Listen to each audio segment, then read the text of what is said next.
Good afternoon. Welcome to Asia Society Hong Kong Center. I am Alice Meng, Executive Director of Asia Society Hong Kong, and it is my pleasure to welcome all of you back for our coronavirus update, episode 24. Since we started the program in February, we have brought you speakers from really all over the world, really researchers and top scientists looking into COVID-19. So we're delighted today. We have two eminent speakers joining us, Professor Honglin Chen from Hong Kong University. Professor Chen joined us. He was one of our speakers in May, exactly 6 months ago, talking about a vaccine. And Professor Honglin Chen is State Laboratory Infectious Diseases at Hong Kong U. And we're also delighted that today we have Dr. Kiat Ruxrungtham, head of the research team at Chulalongkorn University's Center for Excellence in Vaccine Research and Development, joining us from Thailand for today's talk on a very important topic, vaccines. And before we get started, I'll just kind of give everybody an update. Since we spoke to Dr. Chen in May, the number back then was 5 million worldwide cases. 100,000 deaths in the US, and that was episode 15 on May 29, 2020. Today, on the November 26th, we have currently 60 million cases worldwide. US, over 12 million and about almost 260,000 deaths. And in Hong Kong, we are witnessing a fourth wave. Beginning of a fourth wave. In fact, just a week ago, I think our cases was in single digits. And as of today, I think the numbers have been up in 70s and 80s, and we expected more from a cluster that is developing. So things are moving rapidly, and I know in the US and Europe, the numbers are also growing. And it's really, and with the winter coming, we're all worried rightly so, about this pandemic that's not going anywhere, and we're right now looking at vaccines to kind of address some of our concern. It's really wonderful hearing some of the great news coming out, whether it's AstraZeneca, Pfizer, or Moderna. All of these vaccines will be finishing their trial, ready for use in the coming weeks and coming months. So we're going to talk to our two speakers today about those developments. So I'm going to get started with Dr. Kiat in Bangkok. And Dr. Kiat, tell us kind of the current landscape of the vaccine, global vaccine. We understand that there's about 150, at least 150 vaccines in development, but about 10 or 11, maybe a dozen that are really on the forefront of a vaccine development. So please, can you give us a rundown of what's going on right now? Yeah, thanks. What I'm going to do very quickly to let we look at the landscape. I think you have said that there's more than 150 vaccine, developing globally, and this is based on the update from New York Times vaccine tracker, and you can see that the entering phase 1 in 37 candidate, and 17 is phase 2, and 12 in phase 3. And interesting, you have just mentioned that among that 12 vaccine candidate entering phase 3, at least 3 of them has announced, 2 of them are now interim analysis and 1 are now the final analysis. So Pfizer is about to has submit for the US and I heard that probably also UK FDA for approval, hopefully within the next couple of weeks. But Moderna also, in the process of get a final analysis done. Oxford and AstraZeneca also providing a good news, although some of the news a little bit have to be explored further. But I think this good news is beyond our expectation in scientific and medical health, area. In terms of the efficacy, is really very, very higher than what we expected. It may at least 50% to 90% until to 95%. So that's a good news.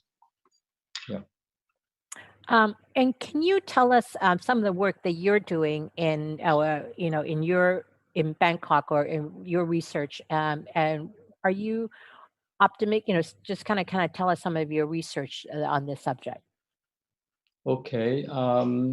Let me move my slide to. Yeah. Okay. I think right now we have been actually working at the beginning with mRNA technology with our good friend in the US. So he's a pioneer. If you listen to the CNN the interview yesterday about the development of mRNA technology, so he's one of the pioneer, Professor Drew Weissman. So we started actually this program is in March, but again we are university research institutes and we're not really well enough like big pharma, so we take time a bit, but it's coming along very well. So this is the data in small animal in biopsy mice. You see that with a very low dose, 1 micrograms with mRNA with this formulation lipid nanoparticle, or 10 micrograms, we got reaching geometric mean titer of neutralizing the body, more than 55,000 titer. And compared to if we use another previous formulation, you need probably higher dose. So the good news is that we very likely can go with the lower dose. And this is data in monkey with 50 micrograms. So the titer after 2-dose injection, 2 weeks after the second dose, we have 5,000 titer in macaque. So this is the plan. Remember, big pharma, they have their own manufacturing facility. We don't have it. So what we have to do is we have to identify a service vendor, so it's a CMO. So we have been started making the vaccine to be ready for human trial, but it's this technology you need two manufacturers. So one is to make the mRNA, and then you have to encapsulate it with lipid nanoparticle. It's about a quarter behind our schedule. So we anticipate actually to start vaccinating first, volunteer in early next year in January, but we couldn't because it takes time for the manufacturing and quality control. So we anticipate to get the vaccine ready for vaccination is in mid of April. And we believe that we can do phase 1 very quickly and finish by June, and then move on to phase 2 later on. But I think for us it's more important that we should not just stick with publication, but we have to really find a way to do a tech transferring from these two biotech. We have settled down all the license agreement or technology agreement to transfer to a Thai company named Bionet Asia. Actually, they have a capability to work on subunit protein and DNA. So when moved along to mRNA, it should be more likely to be successful. So we anticipate that we might be able to start scaling up production locally by Q4 of next year. Okay, thank you, Dr. Kiat. I'm going to now turn over to Professor Chen. Professor Chen, in May, and I remember rewatching the broadcast with you, you had mentioned that you need to do both, neutralize kind of the antibody, but also get rid of the cells. And you need a vaccine that can do both to be effective. So can you tell us kind of your thinking? My understanding from our conversation before, your platform is using flu, kind of the flu vaccine to develop, to develop the vaccine for COVID. So can you kind of give us an update on your work, and also kind of give us a kind of a broad outlook on what's happening, for example, in China We know from yesterday's conversation with the chief executive or chief executive's address, she also mentioned that some of the vaccine that Hong Kong will be receiving may be coming from or will be coming from China. So you're kind of tell us about what's happening in this part of the world in Greater China. Thank you.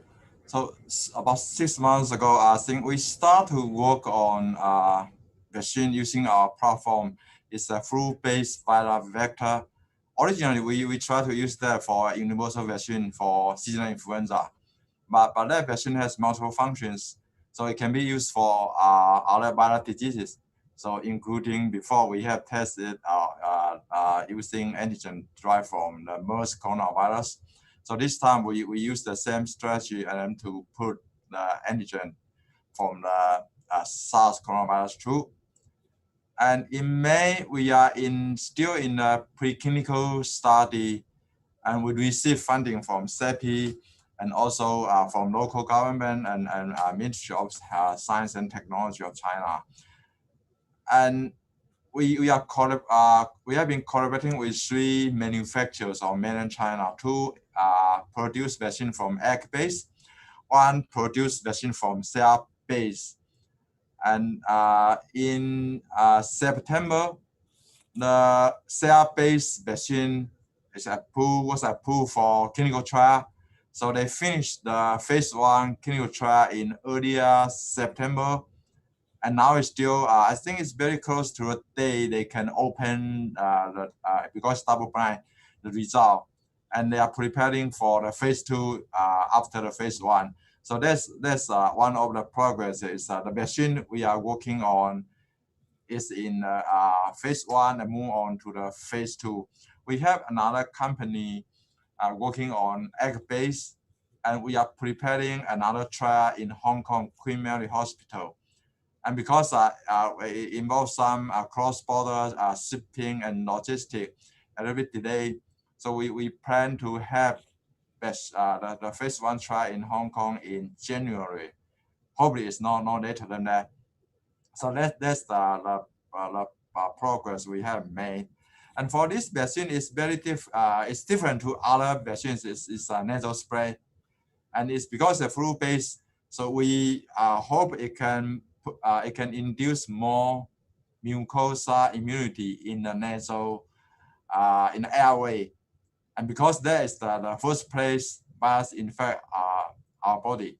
So we hope this kind of vaccine will be able to induce some more regional mucosal immunity and to prevent infection or to minimize the transmission of virus between humans.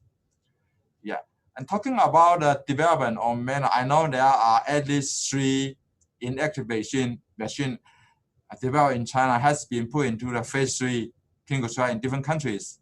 And one of the vaccine I saw from news is already applied for the Chinese FDA approval for commercial application.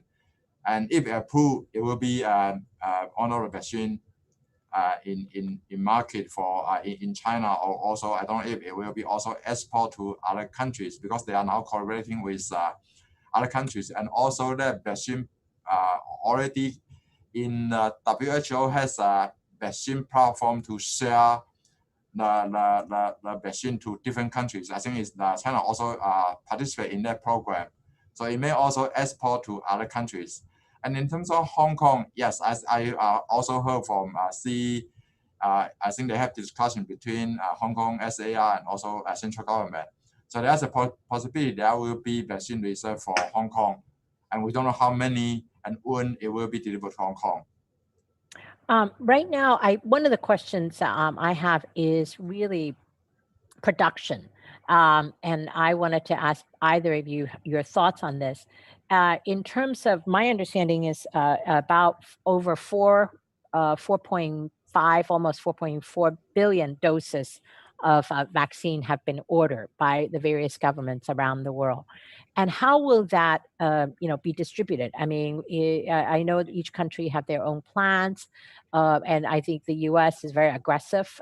They will be getting some of the vaccine out to as soon as maybe later on next month. So how do you, anything from your perspective, either of you, in terms of the production capacity and the global availability by the end of the next year? Are we all going to be vaccinated by the end of next year? Professor Chen, can I ask you first, and then turn Yeah, to Dr. Kiat? Yeah, I think all those major pharmaceutical companies, they are doing their scale up to produce vaccine for general population, but we don't know how soon it will make enough doses for the general population. But definitely in the next few months there will be a vaccine for critical personnel. And for general population, it's more challenging because some vaccine has to be stored in very cold condition, and that logistics will be one of the issue. Some of the vaccine may be okay, it just ship in. It will be just shipped in a regular cold chain, and so if the scale up process and also the scale up production meet the all requirement, I think probably in the second half of next year, it will begin to immunize the general population, but we don't know how soon it will reach the, like we say, 70% or 80% of the general population. But I think for start from next year, probably second half, it will begin the general population immunization. And yeah, also to your question is, if we don't have vaccine or we cannot deliver vaccine to every corner of the world, so how is the better strategy we can allocate the vaccine to most needed areas? So I think that's one of the issue. I think the international organizations are being discussed about, should we just, we respond to some area we have very severe outbreak to contain the disease first, and then graduate to other places. Some some places like mainland China, control is now very low level, and it doesn't really need to be immediately. You need to immunize the whole population. So it will all depends on how to do the responses. Dr. Kiat? You're muted.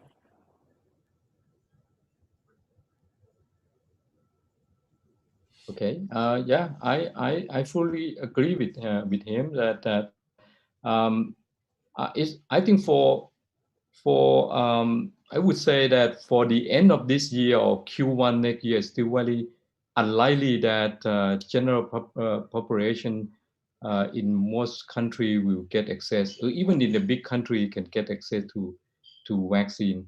And then although a number of big industry, including I think a lot of progress in China, mainland China as well, have said that they might be able to produce by the end of next year more than several billion doses. There's a skeptical for one of the giant manufacturer in India, so Serum Institute.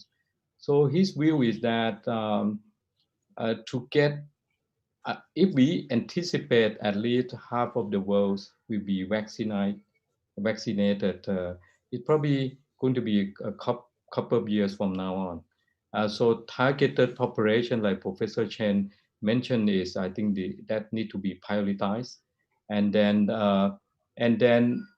even within the same country, different community, you might not need to cover all 100% of at least 70% of the population. So it really need a strategic planning, both globally and national, at the national level, to make sure that how to smartly distribute out the vaccine for the population.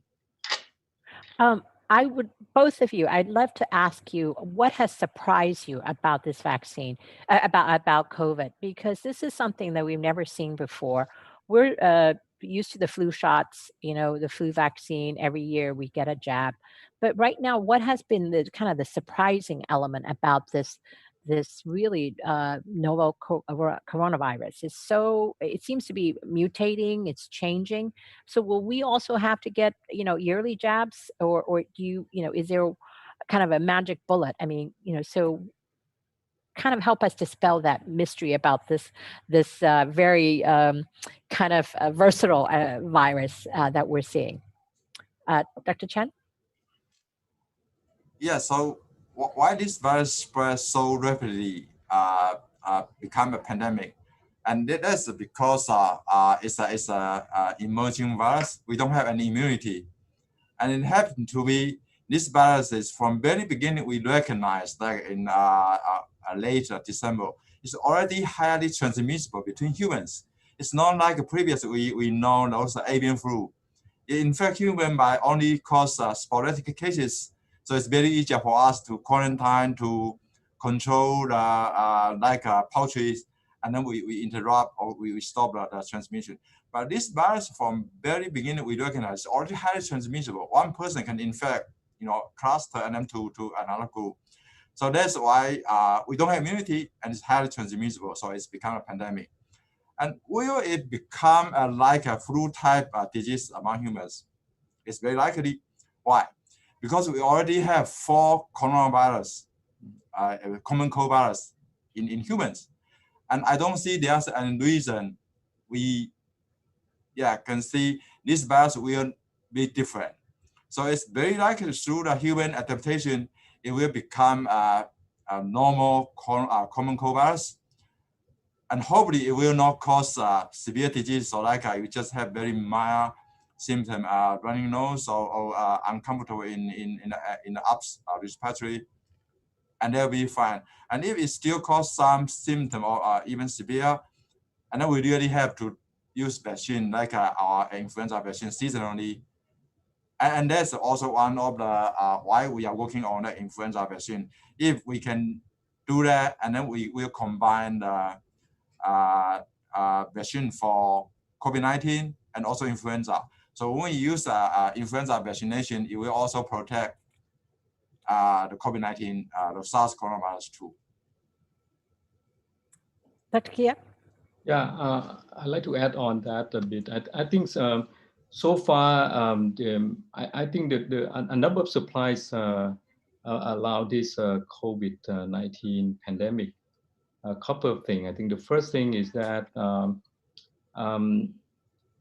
the efficacy of vaccine is much higher than what we expected. Most of the respiratory infectious viral diseases, the yield of the vaccine like flu is not very high. It's some years because it really depends on how you predict the next strain to come to make vaccine. So now we see like a more than 90% efficacy. So I think that's a very good news. So so there are 2 scenarios whether this SARS-CoV-2 virus will either evolve into what Professor Chen saying that it's going to be a local domestic, endemics and annually spreading during the winter season. Or, I mean, again, but I think it's tough, but at least there's a story of eradication of more infectious virus like smallpox, that you can eradicate them if you work hard. And this vaccine efficacy is more than 95%. And then if you be able to do a well coverage, vaccination plus. So let me share this slide. I mean, yeah. So let me recap this again. You see, measles is a very tough one.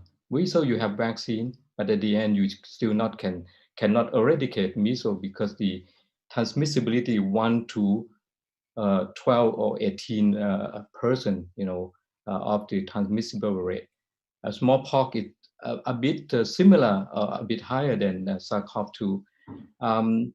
But you see that smallpox, back in 50 years ago, with the very ambitious goal, after 13 years of vaccine plus, the public health intervention, and you see that it's eradication is feasible.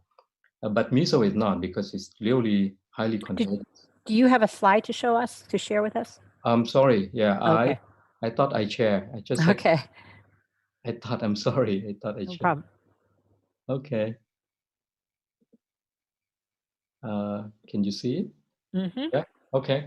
Yeah. You see on the up left upper panel is you see the smallpox has been eradicated with a very ambitious goal back 50 years ago, which is very ambitious goal of the WHO and many nations. And it's proven that not vaccine alone, you need good vaccine, but you also need public health intervention and individual or personal hygiene, and also the coverage of the vaccine immunization. So I think it probably the whole world might have to try to set up an ambitious goal to see whether we can lead it to be a local endemic annual infectious disease, or we can. But again, like Professor Chen said that we already have a common cold for coronavirus, but again, that we didn't have vaccine, but now we have vaccine. Well, we'll see. Yeah. Thank you. And Professor Chen, there was an article last week, and I think the study came out of Hong Kong U. I was talking about the co-infection. This year, I think it was highly recommended that the people get flu shots, or else the co-infection, H1N1, the flu and COVID together will be experiencing a lot worse lung damage. Can you talk about this a little bit, Professor Chen? This study came out of Hong Kong U. So I think it's highly recommended that we get the flu shot like some of us have done. So can you address that a little bit? Yes, so a few months ago, I think in the summertime, we begin to talk about, okay, we should pay attention to the dual infection or subsequent infection of influenza and also the SARS coronavirus too. Because Hong Kong, we have two seasons of influenza, in the summertime and also in the wintertime or earlier spring time. And if both virus hit, and it will be very difficult for us to handle. We know every year we have in the flu season, the hospital is swarmed with hospitalized patients. So we want to understand if infection, subsequent infection, or simultaneous infection of both viruses will lead to what kind of scenario. And in animal model, it does showing it will lead to the more severe disease in animal model. And most likely is because both viruses are able to modulate the immunity of the host. So either one infect first, it will lead to the impaired immunity in the host. And when the second one hit, it will lead to more severe symptom or severe disease. So because we already have influenza vaccine, so it will be good for everyone to get a vaccination, and at least you can prevent one of the infection.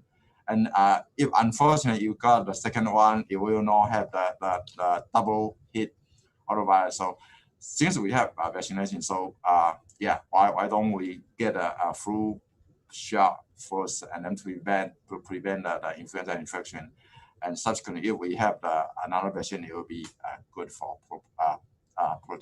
protecting the both virus infection. Thank you. We are going to start getting questions from the audience, our online audience. And those of you who have questions for Professor Chen or Dr. Kiat, please submit it in Slido, and we'll be happy to address those questions that you have submitted. One of the questions that has come in is, who are the people that will need the first batch of vaccines most? I know we've heard about the elderly and the frontline workers. So can you either of you address what are some of the strategy about first batch of vaccine? And also, first batch sometimes is really not as safe. So is it safe to give it to the elderly first? So can you address that? Let's start with Professor Chen.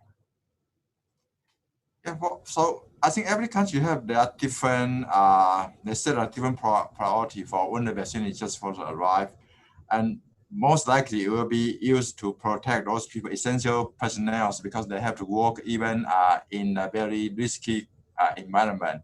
So I think the medical staff or other people will be the first group to receive vaccination. And another group will be those in a high-risk group. They are more likely to develop severe disease. Yeah, but you just mentioned about safety issues. So that's also one of the consideration. But I think a few vaccine they also already test in like people in the group of over 65. So it's already designated to test the safety of the vaccine in elderly group, and it show up to be no major issues. So the safety maybe not very it's not a major concern. So we still can give to those high-risk group, because we don't want them to be infected and develop into severe disease.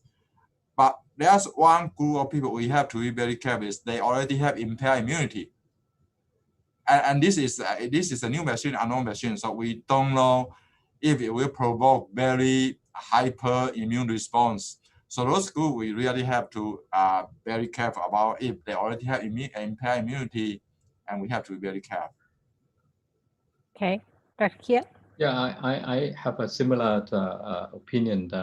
I just like to add on a bit that for the elderly data, some of the vaccine also has been studied in older than 71 years old. So and data look good. Although there's a trend that the immune response among elder will drop a bit compared to the younger group. The other priority that maybe add on, maybe again different community, different country probably have to set their own priority, is the people that have the way they work in the community is working with a big crowded population, that group of people, because that can be one of the spreader, a super spreader. So that probably a group.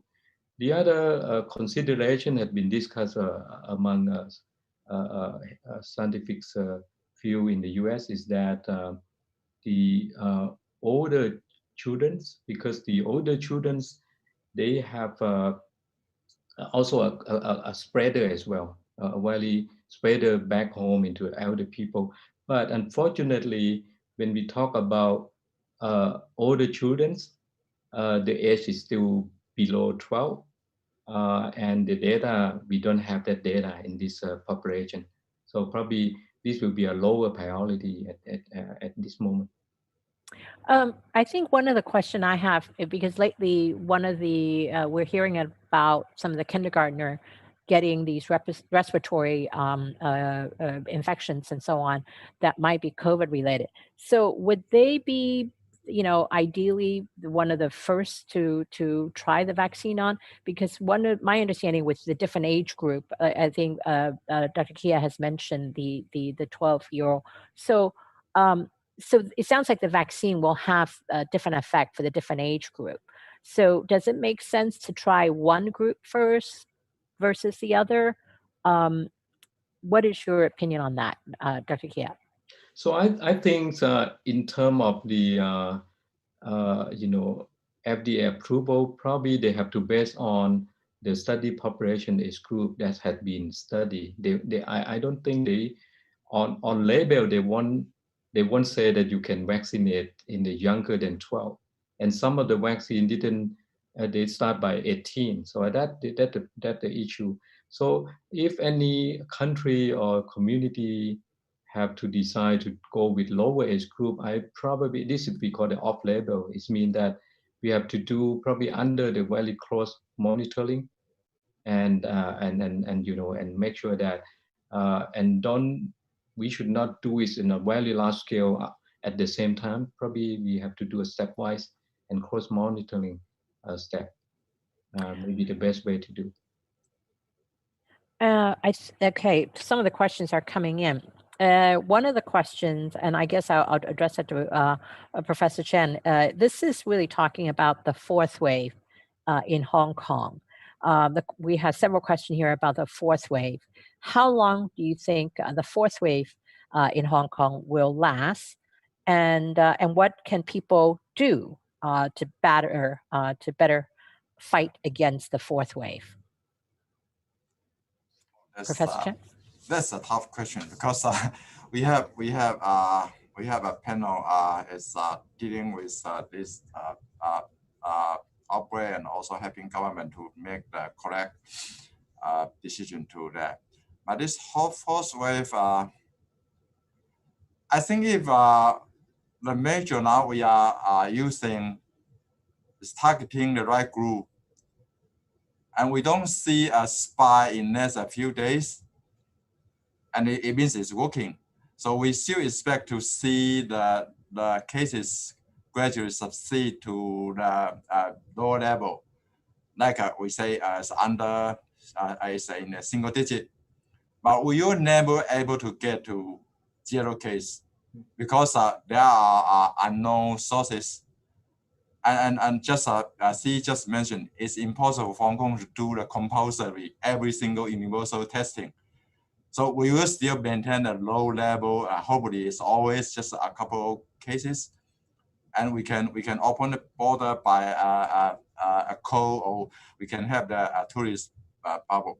So if the control measure now we are using correct and targeting the right group, we should be seeing not any more spike, but gradually reduce the cases in next couple of weeks or a few weeks, and then down to a single digit. But if there are always some sporadic cases, we are unable to go to down to the 0 until vaccine is available or until we have a very compulsory, very aggressive measures. I see.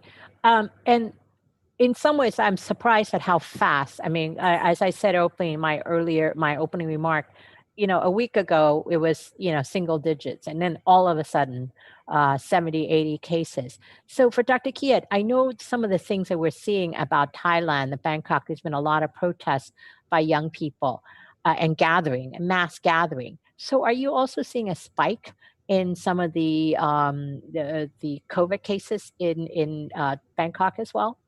Not at this moment. I think the situation in Thailand is, although we are not locking down within the country, but we lock down at the country level. It means anyone coming into Thailand, they need a state quarantine for 14 days. So I think that, so we would say that the domestic spreading is very, very minimum, less than 1 digit. It's most of the day is 0.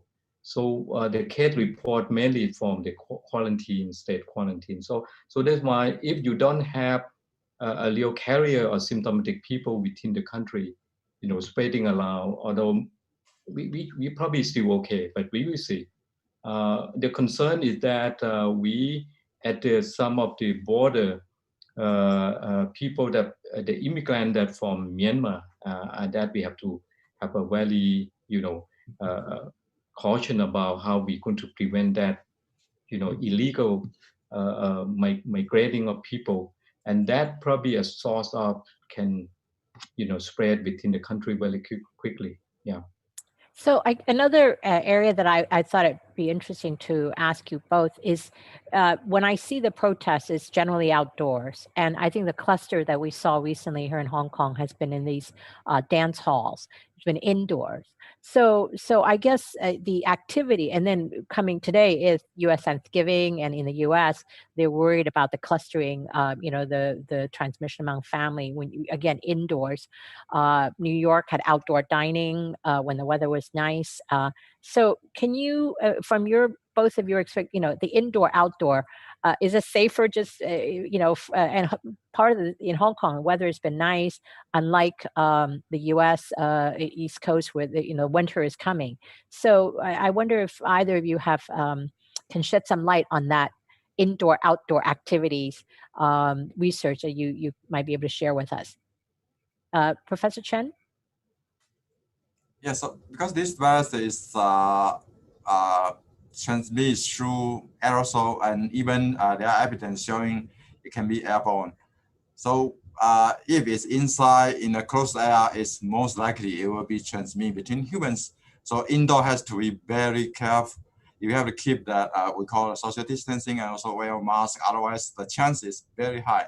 But outdoor, we don't know. It all depends on what kind of outdoor. If you have like a protest, assembly of 1,000 people in a very close and face to face, and you don't wear a mask and you stay there for a very long time, like 1 hour, the chance is also high. But if you just are passing through, hiking past, and I think it's just a split of second, I don't think the chance is that high if it's just the time of contact. So I think outdoor is still less chance it will be infected unless it's very close with longer time. So I think outdoor and indoor is different, but indoor is really very likely it will be transmitted between humans. Yeah. Dr. Kiat. Yeah, I think I fully agree. I add on a bit that at the end, although the chance of the indoor is significantly much higher than the outdoor, but you have seen a number of events like in White House. If you have, asymptomatic people, you get very close together, you laugh, you talk, and you chat. Similar to Dr. Chen said, in the protest, in the big gathering of tens of thousands of people, I think if you have one or a couple of spreader, it should be very quick if you stay very long. So I think it's outdoor is safer, but it doesn't mean it's safe. It really Nice. any infected individual around you or not. We have a question from the audience. What is the most interesting part of your research? And why is it important in the developing of a vaccine? Dr. Kiat, you want to give that a try? I think I like to keep a lesson that Thailand have learned, because I think like a big country, including China and some other developed country, they have capacity to make vaccine and also have money to get access to vaccine very quickly. But if we learn from the lesson of 2009, the swine flu pandemics, a pandemic flu vaccine is very easy to make because the egg-based technology is there. So let me share this slide. You see that it takes only less than 6 months to get 13 vaccine approval globally. Let me share this. Yeah, and you see that China mainland, US, Europe, Japan, I believe Hong Kong and Taiwan, Korea, every country got vaccine within a few months. Thailand at that time we have booked paid 2 million doses of vaccine, but at the end of the wave, and then we got it, and the pandemic already, almost gone at that time. So I think right now our country have 3 strategic planning. I think very similar to other middle income country. So I think the first is to join the COVAX to put money in and try to buy reasonable number and reasonable cost of vaccine. And the second one is because AstraZeneca also finding a partner to produce vaccine for them. So they at least they match with one industry in Thailand named Siam Bioscience. So now a government also ensure that they're going to purchase. They put money in, purchase 26 million doses. Okay, that's a good news. So 2 baskets that they put the money in. Now we also convince our government that we have to also develop our own vaccine, and ideally should be able to have all the value chain that be able to stand alone. Ideally within this pandemic, otherwise for the next future pandemic to come. So we really seriously try to, in a very short term and with very limited resources. So I think it's a lesson learned that we believe this time, if we can get to phase 1, 2, no matter this vaccine can be produced to solve the country and regional problem, but the next pandemic to come, we can do very much quicker than what can be done this pandemic.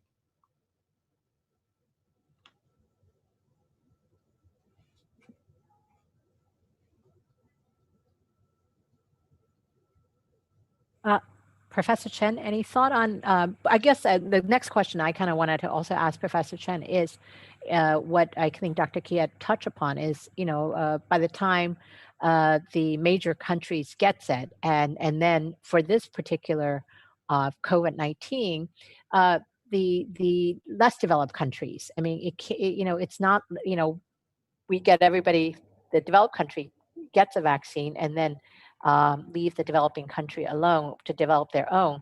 That doesn't seem to be the kind of the strategy, at least what WHO is saying.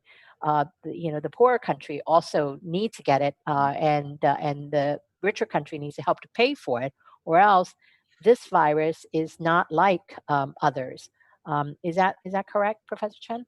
Yes, yes, and that's why CEPI and Gates Foundation are doing a job, try to coordinate with different countries and then to allocate vaccine available to those countries that don't have their own vaccine program. Because until everyone have the access to vaccine, we won't be able to return to the normal life. Because if even US or Europe, mainland China or other countries have vaccines, but you still have many people, they don't access to vaccine and they still carrying masks. When they travel, it will bring virus to another country. So until we have vaccine for everyone, or everyone have the possibility to access to vaccine, and then our life will be gradually back to normal. Otherwise, we won't be able to back to before the COVID-19 pandemic. So it sounds like if we don't vaccine everyone, as many people as possible, we really can't travel. So I think for those of us here in Hong Kong who have not been traveling for almost a year, Hong Kong's a very small place, and as nice as it is, not being able to travel is something that I think we're really dying to travel. And I think this goes back to the travel bubble question. I think Hong Kong, originally we were going to have the travel bubble with Singapore starting about a week ago, and because of the fourth wave, it's not going to be happening for a while. So it sounds like the vaccine is going to be the answer for ability to get back to traveling. And it sounds like for Thailand, where tourism is a major business, and many other countries where tourism is a major business, it is, I think we're all looking at the vaccine as kind of the answer to all of our prayers. Would you say that's correct, Dr. Kiat? Yeah, I fully support it. Yeah, but again, I think we ideally we might not be able to vaccinate 100%, but to get a herd immunity enough to control the pandemic, I think at least 70% of the population. But if you look the whole world of up to 8 billion population, so if you say that 70%, it means you have to vaccinate up to 6 billion. And you have to time by 2 because most of the vaccine, even the viral vector vaccine, anticipate to vaccinate only 1 dose. Like AstraZeneca, it turned to be you need 2 doses, right? So you have to time by 2. So you need 12 billion doses. So I think. But again, the whole world still business is business. So unless you tone down the business part, and that's why I'm very pleased that Professor Chen saying that at least a number of foundation NGO put money together with different country to get vaccine access to the poor. I think that very critical. Professor Chen? Yes, so for travel, you need to, because you want to protect people who will be traveling to other country, and you are also to give assurance to the country they will be visiting, so they allow them to get into that. So that's essential. Even Hong Kong only have no like outbreak as Europe or as United States, but there are also already countries, they say, okay, you potentially still have the risk of bringing virus to the country. But if you have vaccination, and it will be give the destination you are going to and assurance. I think I heard from news is Australia. They already said kind of a suggestion when people want to travel, they have to be vaccinated. Mm-hmm. So I think probably if in a situation where we don't have enough vaccine, it may be do that way. When you want to travel, you plan to travel in next 2 months, you get vaccinated, and the country will be okay. Okay, you have the certificate go up like we call a travel passport or something. Yeah, and then we can travel. And those I don't have plan for 6 months. Okay, only for a little bit longer when vaccine is more ready. So I think there are many different ways you can do that, and then to begin gradually to bring our life back to normal. But that's nothing unusual. As I recall, when there's this yellow book, I remember when we were immigrating to the United States in the 70s, we had to get all our vaccines, or else the U.S. would not let us in. So that kind of vaccine passport has been used before, but now I think the talk is just maybe migrating it onto to our iPhones or to our apps as some sort of apps. So that seems to be. I kind of get the sense that's where we're going now, anyway, because getting vaccinate, that passport, it is something that, as I recall, as a kid, I seem to remember having a copy of that. And Dr. Kiat, especially traveling, and the worried about tropical diseases and so on and so forth. So that sounds like it's going to be the way we are going to be going toward. But then one of the questions I also have for you is really about one of the things that we heard, the vaccine that we really first heard about was what the Russians were doing in terms of their, that vaccine. So can you, either of you, tell us more about what you know of, that attempt? And they were one of the first to kind of announced it a few months ago. Are they also in one of the top vaccine development that you are taking a look at? Dr. Kiat, can you comment on that? I think when we talk about the viral vector-based vaccine, so the Russian, the Sputnik 1, I guess the name is. So it's one of the candidates from that technology platform. I think the difference between the AstraZeneca Oxford viral vector and the Russians vaccine is that the Russian is using the virus coming from human, so they call the human adeno, and they try to prove that they use human adeno 5 and human adeno 6 as a booster. So first injection will be one human adeno vector, number 5, and then followed by numbers 26. I think theoretically it's interesting, but the limitation is clearly a challenge because I would say that one of the mainland China vaccine also using this platform, adeno 5.